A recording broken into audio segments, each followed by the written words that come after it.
पापा एक बात पूछूं? बोल। एक दिन शारदा मम्मी की ठोकर से कप टूटा तो नानी ने उनको थप्पड़ मार दिया, और आज नानी की ठोकर से गिलास गिरा तो भी नानी ने शारदा मम्मी को थप्पड़ मार दिया। ऐसा क्यों?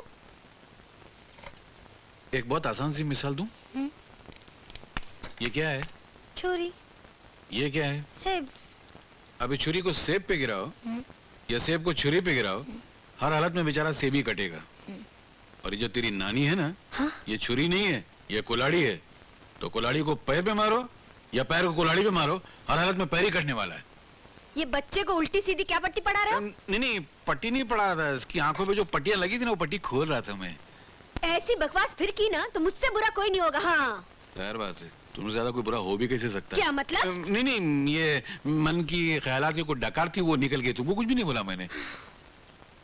अरे पहलवान, ऐसे कमर पे हाथ रख के यहाँ मत खड़े हो, डर लगता है कहीं घबराहट में सालन में नमक की जगह शक्कर डाल दूंगा तो तुम्हारी माँ की सड़ी हुई सैंडल सुबह सुबह खानी पड़ जाएगी। जाओ ना यहाँ से, मैं तुम्हारे पैर पड़ता हूँ, जाओ। अरे मैं कहाँ अखाड़े में फंस गया हूँ यार। नहीं, वापस जाओ, खड़ी है। क्या मुसीबत। लेकिन पिताजी, आप अमर से पूछकर तो देखिए, वो राजी होता है कि नहीं? वो कौन होता है राजी न होने वाला? मैं जो कहती हूँ वही इस घर में होकर रहता है। अरे बाबा, हुज्जत करने से क्या फायदा? एक दफा उससे पूछ लेने में क्या बुराई है? अमर, जरा नीचे तो आना बेटे। पिताजी, जो कुछ भी कहना है फौरन कह डालिए। आज मेरे ड्यूटी का पहला दिन है और मैं पहले ही दिन ऑफिस में लेट जाकर अपना रिकॉर्ड खराब करना नहीं चाहता। चलो मैं शॉर्टकट में बता देता हूँ। यहाँ के एक बहुत बड़े रईस हैं, सेठ द्वारका प्रसाद। उनकी इकलौती बेटी सोना के साथ मैं तेरी मुलाकात करवाना चाहता हूँ। किस सिलसिले में? तेरी शादी के सिलसिले में। ओह। हाँ अमर, अगर तू ये रिश्ता मंजूर कर ले तो सेठ द्वारका प्रसाद की जायदाद का अकेला मालिक बन बैठेगा, और साथ में वो 10 लाख नकद देने को भी तैयार है। अच्छा अच्छा अच्छा अच्छा। तो दूल्हों के बाजार में आप मुझे 10 लाख रुपए में नीलाम कर रहे हैं ना? कैसी बात करता है? किसी बड़े घर में शादी करने का मतलब अपने आप को नीलाम करना होता है क्या? बिल्कुल। पहली बात तो यह है कि दहेज लेना पाप है, और दूसरी ये कि बड़े घर का दामाद बनना जैसे टोपी को सर से उतार के पैरों में पहनना। और अगर मैं बिक गया ना तो मेरी भी वही हालत होगी जो आप लोगों ने बजरंगी भैया की है। बेचारा आप लोगों के एक एक इशारे पर सारंगी की तरह बचता रहता है, और मुझे सारंगी बनने का कोई शौक नहीं। Bye bye.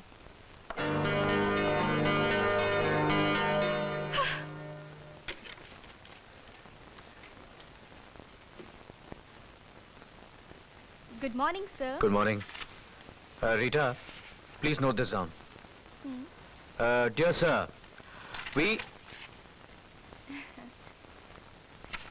Miss Rita, yes sir.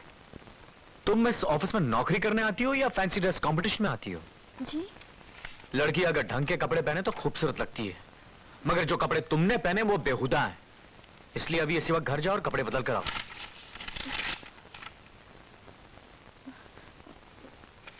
मैंने तुमसे कहा ना कि अभी इसी वक्त घर जाओ और कपड़े बदल कर आओ। Now out!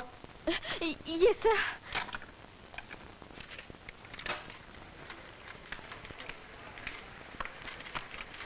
अरे रीटा, कहाँ जा रही हो? नए मैनेजर ने तुमसे कुछ कहा?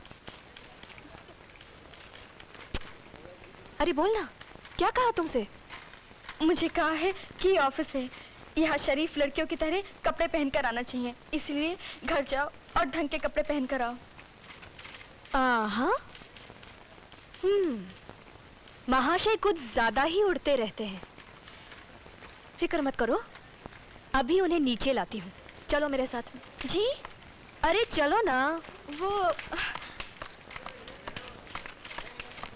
वो प्रीवियस अकाउंट्स भेज दीजिए। I need them. Okay sir. अरे वाह, ये बिल्कुल ठीक है। अब तुम्हें शरीफ घराने की लड़की लग रही है। और मैं कैसी लग रही हूँ आपको?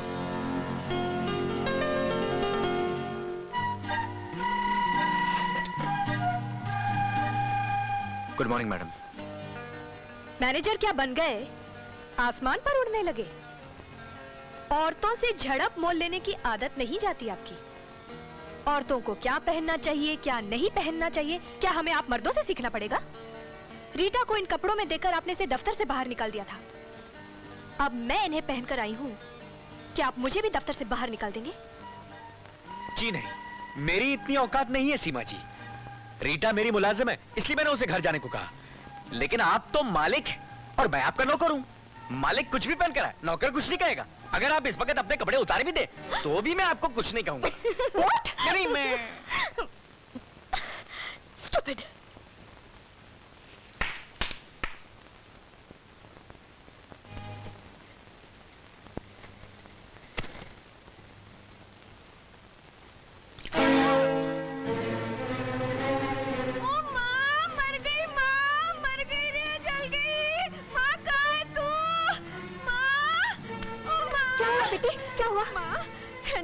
मैंने शारदा भाभी से कहा था मेरे लिए नहाने का पानी रख दे, और वो मेरी जान की दुश्मन है ना, एकदम उबलता हुआ पानी बाल्टी में डालकर चली गई, ताकि मैं भी इस खौलते हुए गर्म पानी में नहा लूं और छिली हुई मुर्गी की तरह मेरी भी खाल जलकर निकल जाए। माँ, शारदा, ओ शारदा की बच्ची। क्या हुआ माँ जी? माँ जी की बच्ची, डायन, तू मेरी बेटी को जलाकर मार डालना चाहती थी, इस उबलते हुए पानी से इसे नहलाना चाहती थी। तू इतना जुल्म करती हो, मत करो इतना जुल्म, वरना तुम्हारा जुल्म से एक दिन ही घर जलकर राख हो जाएगा। तू चुप बैठ, वरना बेलन से पिटाई कर। हाँ कर दो, एक दिन में किस्सा तो खत्म हो जाएगा। उस दिन ये ठंडा पानी लेकर आई तो तुम ये कहने लगे कि मुझे जमा के कुल्फी बनाना चाहती है, इसलिए पीट डाला। आज ये गर्म पानी लेकर आई तो इसलिए पीट रही हो कि जला के राख बनाना चाहती है। मतलब जुल्म करने के लिए बहाना चाहिए तुम लोगों को। तो गरम ठंडा मिलाकर नहीं ला सकती थी क्या? अरे माँ, ठंडा कितना मिलाना है, गरम कितना मिलाना, पहले बता तो दो। ठंडा बढ़ जाएगा तो मारोगी, गरम बढ़ जाएगा तो मारोगी। तुम लोग तो उन गले पड़ू लोगों में से हो कि अगर तुम्हारे सामने से कोई आदमी गुजर जाए और सलाम कर दे तो कहे कि तेरी इतनी हिम्मत, तूने हमको सलाम किया। और अगर सलाम नहीं करे तो कहे तुम्हारी इतनी हिम्मत, तूने सलाम नहीं किया। चित भी तुम्हारा, पट भी तुम्हारी। देखो जी, तुम चुप रहो, नहीं तो तुम्हारा मुंह नोच डालूंगी। नोट डालो, कम से कम दुनिया को दिखाओ तो सही कि घर जमाई बनने वाले का मुंह ऐसा होता है। तुम जाते हो कि नहीं? ना लानत है ऐसी जिंदगी पर। हाँ, इसके भी पर निकल आए। काश पहले निकले होते। ओ हाँ पिताजी, मैं ऑफिस के काम से कुछ दिनों के लिए दिल्ली जा रहा हूँ। कब तक लौटोगे? एक कुछ 6-7 दिनों में। अच्छा जाओ।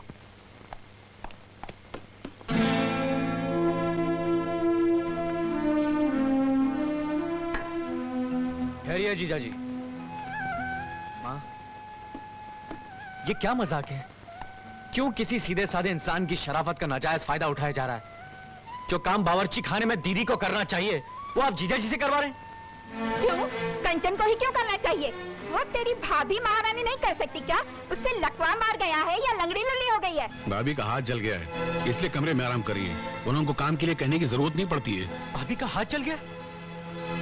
भाभी, भाभी, भाभी, भाभी, भाभी, ओह माय गॉड, ये तो सारे छाले पड़ गए और तुम्हें बुखार भी है। भाभी, ये हाथ जला कैसे? कुछ नहीं, वो मेरी गलती से जल गया। नहीं चाचा जी, मम्मी छुपा रही है। दादी माँ ने इनका हाथ पकड़कर जबरदस्ती गरम गरम पानी में डाल दिया। ऊपर से पापा ने बहुत मारा। पिंकी, पिंकी को क्यों डांट रहे हो? तुम सबने क्या इस घर को जुल्म और अत्याचार का अखाड़ा बनाने की कसम खा रखी है? कोई किसी के साथ इंसाफ ही नहीं करता। जो जितना दबता है उसे उतना ही दबाते चले जाते हैं। तुम अपना काम करो अमर। मैं तो अपना काम कर रहा हूं, मगर तुम जुल्म कर रहे हो भैया। ये भाभी का हाथ देख रहे हो? अंगूर की दाने की तरह छाले निकला है, शरीर बुखार से तप रहा है, और तुम इन्हें डॉक्टर के पास ले जाने के बजाय यहाँ आराम से बैठे हो। अपनी पत्नी की तीमारदारी करना क्या आपका फर्ज नहीं है? अमर, नहीं अमर भैया, भगवान के लिए शांत हो जाइए। कैसे शांत हो जाऊं? इतना सब कुछ हो गया और मैं शांत हो जाऊं? अमर, बेटे जरा नीचे तो आ। आया पिताजी। चलो भाभी, मैं तुम्हें डॉक्टर के पास ले चलता हूँ। नहीं अमर भैया। अरे नहीं, क्यों? ना। तुम डरती क्यों? अरे मैं हूं ना। चलो उठो। अरे तुम इन्हें क्या देख रही हो? मैं तुम्हारा देवर हूं, और रिश्ते में देवर बेटे के समान होता है, और बेटा अपनी माँ को कहीं भी ले जा सकता है। कोई माई का लाल नहीं रोक सकता। चलो उठो, चलो।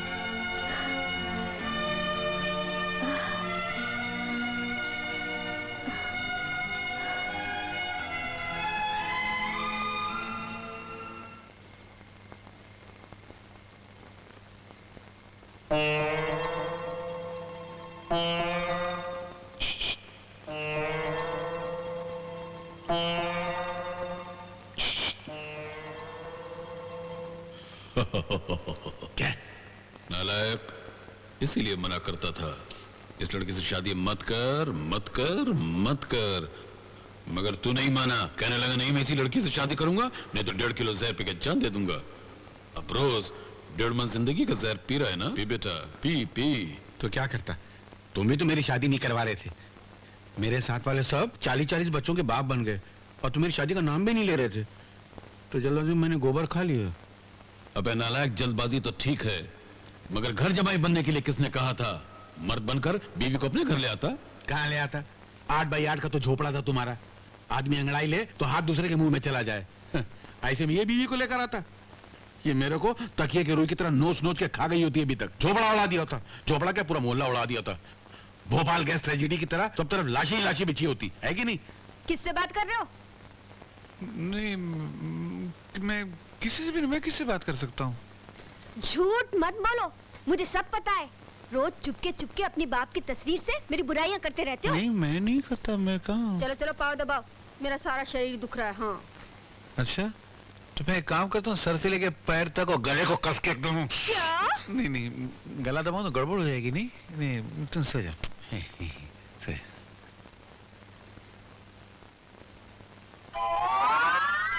मेरी ऐसी तकदीर कहाँ जो मैं गला कस के दबाऊं? मेरी क्या मुसीबत है? नहीं, ये बीवी मुझे जीने नहीं देती है, ये मरा बाप मुझे सोने नहीं देता है। कहाँ फंस गया हूं मैं?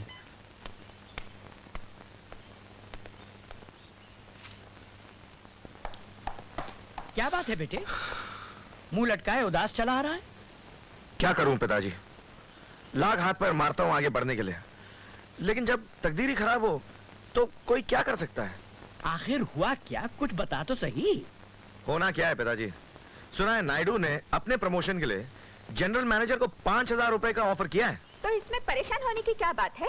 तू बोली बढ़ा देना, 5 की जगह 10,000 कर दे। हाँ ये कर। हाँ, ये आइडिया ठीक है। हाँ तो लाइए 10,000 रुपए माँ, और समझ ले मेरा प्रमोशन हो गया। कबड़ की चाबी कहाँ है? अरे नहीं नहीं, घर के पैसों को हाथ मत लगाना।